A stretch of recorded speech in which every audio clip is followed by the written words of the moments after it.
Assalamualaikum warahmatullahi wabarakatuh. Senang sekali pada kesempatan kali ini kita akan share lagi materi mengenai pembahasan soal pedagogi. Pada kesempatan sebelumnya saya sudah share materi mengenai sosiokultural di part 1 gitu ya. Pada kesempatan hari ini kita akan share pada materi mengenai soal pedagogi.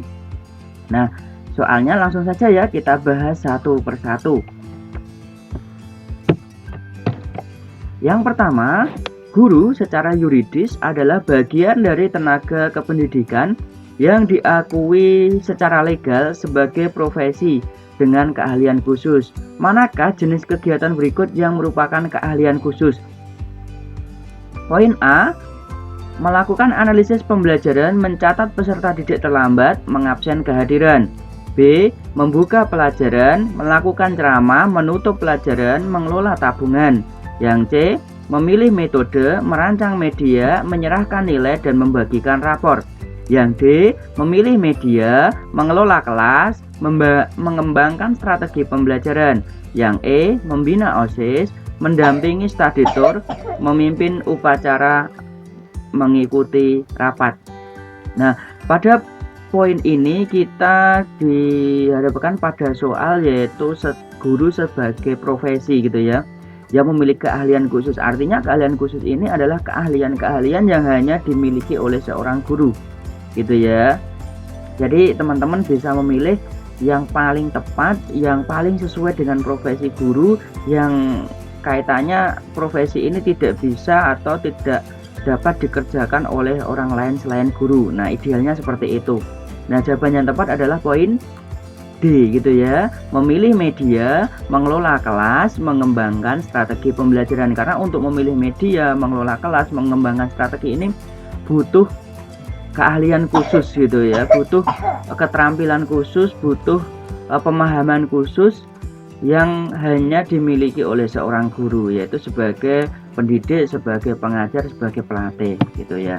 Kemudian berikutnya soal yang kedua, yaitu salah satu ciri profesi adalah merupakan aktivitas intelektual. Manakah pernyataan yang paling sesuai dengan pernyataan di atas? A, memilih media dengan mempertimbangkan karakteristik materi peserta didik dan tujuan pembelajaran. Yang B, melestarikan metode pembelajaran yang selama ini diterapkan para senior. Yang C, menggunakan intuisi yang baik dalam memilih metode pembelajaran. Yang D, mengelompokkan peserta didik sesuai persepsi kita terhadap siswa. Yang E, memelihara kebiasaan yang ada dan sudah berjalan dengan baik. Nah, soal nomor 2 ini kita juga dihadapkan pada profesi gitu ya, pada profesi guru, yaitu sebagai aktivis intelektual. Nah, di sini yang paling sesuai dengan profesi guru seperti yang kita bahas di poin soal 1 tadi, yaitu memilih media dengan mempertimbangkan karakteristik materi peserta didik dan tujuan pembelajaran ya.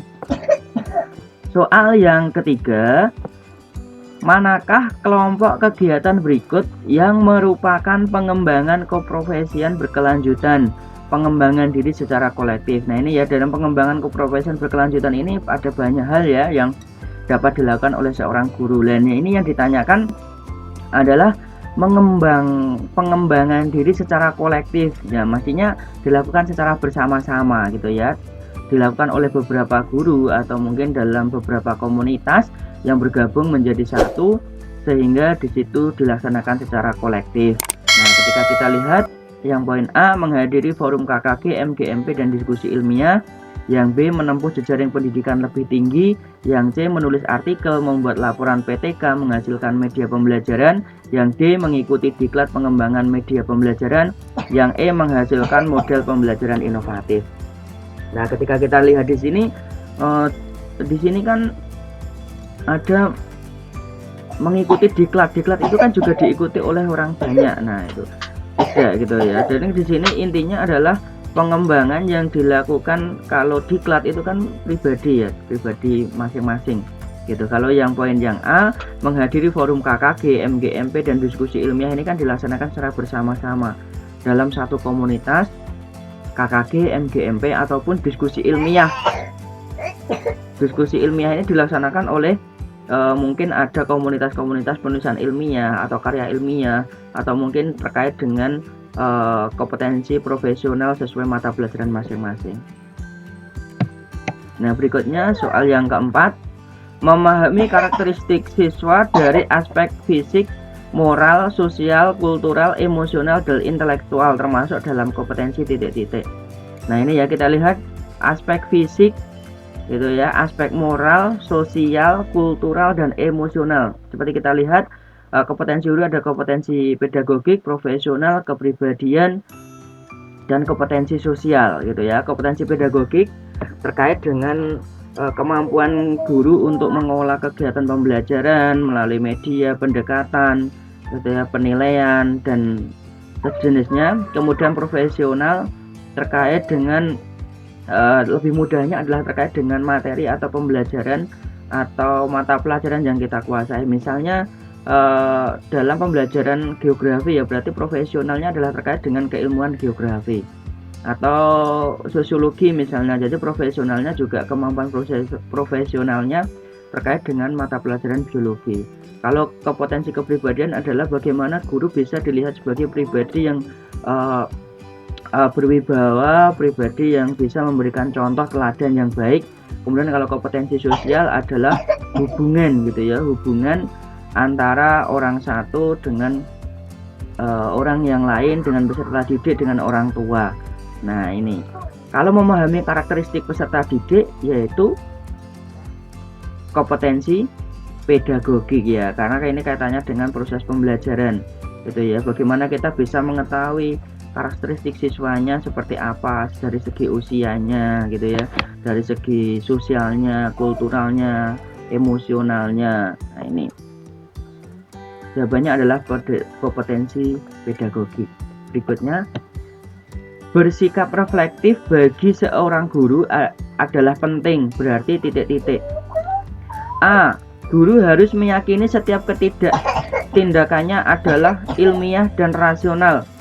B. Guru harus mengkritisi praktek yang telah dilakukan dan melakukan perbaikan. Yang C. Guru selalu mengkaji apa yang telah dilakukan untuk didokumentasikan. Yang D. Guru harus mengedepankan dan mempertahankan kebiasaan-kebiasaan baik. Yang E. Guru perlu mengabaikan hal-hal yang masih kurang karena tidak efektif. Nah, kita lihat di sini adalah reflektif. Reflektif itu kaitannya dengan seperti kalau kita gampangannya adalah refleksi ya, bagaimana kita bisa melakukan bagaimana kita bisa kegiatan-kegiatan yang sudah kita laksanakan itu kita refleksikan atau kita kritisi kembali, kita ingat kembali apa kekurangannya, apa kelebihannya gitu ya. Nah, jawabannya yang paling tepat adalah dari poin ini, yaitu B gitu ya teman-teman. Guru harus mengkritisi praktek yang telah dilakukan dan melakukan perbaikan. Nah, ini melakukan perbaikan. Berikutnya, menerapkan berbagai pendekatan, strategi, metode, dan teknik pembelajaran yang mendidik secara kreatif dengan mengintegrasikan teknologi merupakan kompetensi inti pedagogik pada aspek titik-titik. Yang A. Berkomunikasi pada peserta didik. Yang B. Penyelenggaraan pembelajaran yang mendidik. Yang C. Pengembangan kurikulum. Yang D. Penguasaan terhadap karakteristik peserta didik. Yang E. Penguasaan pada teori belajar dan prinsip-prinsip pembelajaran. Nah, di sini ada beberapa option kaitannya, ini semuanya pedagogik ya. Kalau kita lihat di sini hubungannya dengan pedagogik yaitu pada aspek apa? Kalau kaitannya dengan pendekatan, strategi, metode, dan teknik pembelajaran. Nah, jawabannya adalah E ya teman-teman, jawabannya E, yaitu penguasaan pada teori belajar, karena ini hubungannya dengan strategi, dengan pendekatan, dengan metode dan teknik pembelajaran. Kalau yang A tidak gitu ya, karena ini komunikasi. Yang B ini kaitannya dengan proses pembelajaran yang mendidik ini ya. Yang C pengembangan kurikulum, ini bukan ranahnya ya. Kemudian yang D penguasaan terhadap karakteristik peserta didik. Nah kalau karakteristik ini tidak hubungannya dengan Itu tadi dengan strategi metode, tetapi dengan ada sosiokultural tadi ya peserta didik melalui karakteristik fisik, sosial, ekonomi tadi yang kita bahas pada poin sebelumnya. Soal berikutnya, melakukan penelitian tindakan kelas untuk meningkatkan kualitas pembelajaran merupakan kompetensi pedagogik pada aspek titik-titik. A. Melakukan tindakan reflektif, yang B. Menyelenggarakan pembelajaran yang mendidik, yang C. Penguasaan terhadap karakteristik peserta didik, yang D. Pengembangan kurikulum, yang E. Penguasaan pada teori belajar dan prinsip-prinsip pembelajaran. Nah, di sini kita dihadapkan pada soal kaitannya dengan penelitian tindakan kelas ya teman-teman. Teman-teman mungkin masih ingat siklus-siklus dalam penelitian tindakan kelas ada beberapa yang menggunakan cara mulai dari prasiklus, kemudian siklus 1 gitu ya. Kemudian dari siklus 1 ini kita laksanakan, kemudian setelah itu kita refleksikan gitu ya. Kemudian kita perbaiki lagi untuk ke siklus 2.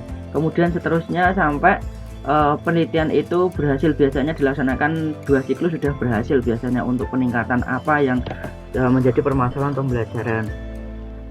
Nah, di sini kaitannya dengan kualitas pembelajaran merupakan kompetensi pedagogik pada aspek titik-titik. Jawabannya adalah aspek melakukan tindakan reflektif gitu ya teman-teman, melakukan tindakan reflektif. Karena apa? Karena untuk PTK ini kan refleksi ya, dilakukan refleksi kekurangannya apa, kelebihannya apa, kita perbaiki di siklus berikutnya. Nah itu ya, di siklus berikutnya berhasil belum?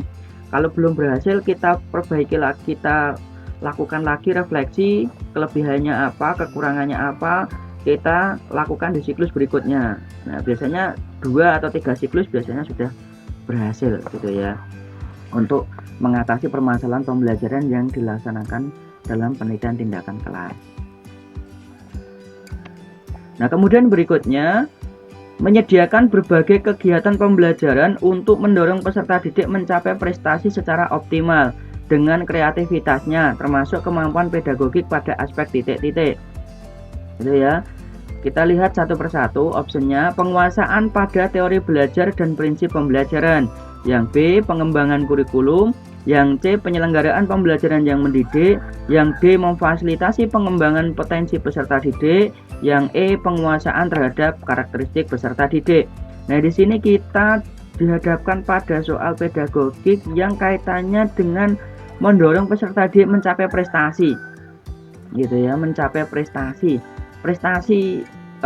Di sini kan setiap peserta didik kita kan unik ya, memiliki kemampuan sendiri-sendiri, punya bakat dan minat sendiri-sendiri mereka gitu ya, memiliki kemampuan sendiri-sendiri, sehingga dengan kemampuan yang mereka miliki ini ada bakat-bakat tertentu, ada kemampuan-kemampuan tertentu yang dapat didorong di sini ya untuk mencapai prestasi sesuai dengan kreativitasnya. Nah, berarti di sini apa? Jawabannya adalah D gitu ya, memfasilitasi pengembangan potensi peserta didik. Dengan mereka memiliki potensi yang berbeda-beda ini, kemampuan yang berbeda-beda ini, maka kita sebagai guru yaitu dapat memfasilitasi mereka untuk berkembang, untuk mengembangkan potensinya sehingga mereka bisa meraih prestasi yang mereka harapkan atau menurut bakat yang mereka miliki. Gitu ya. Nah, kemudian soal berikutnya, ketertinggalan Indonesia dari negara-negara lain di sektor pendidikan lebih banyak disebabkan oleh titik-titik. Yang A, bidang pendidikan dipandang kurang penting dibandingkan politik dan ekonomi. Yang B, kurang fasilitas dan sarana pendidikan. Yang C, perkembangan ilmu pengetahuan dan teknologi yang sangat pesat. Yang D, cenderung membentuk manusia yang kurang menghargai perbedaan.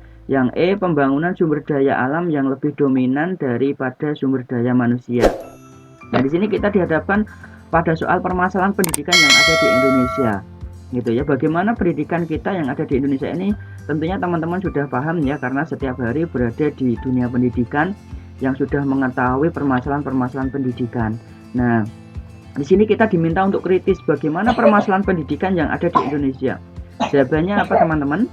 Yaitu jawabannya adalah D gitu ya, cenderung membentuk manusia yang sama, kurang menghargai perbedaan. Karena di Indonesia seperti kita ketahui, perbedaan peserta didik ini perbedaan peserta didik ini kurang mendapatkan perhatian ya, karena kita kadang menganggap kurikulum yang ada di Indonesia ini kesamaan ini masih menjadi hal yang utama gitu. Perbedaan ini kurang menjadikan landasan untuk bagaimana memajukan pendidikan yang ada di Indonesia, sehingga ini masih menjadi kendala yang yang nantinya menjadi PR kita bersama.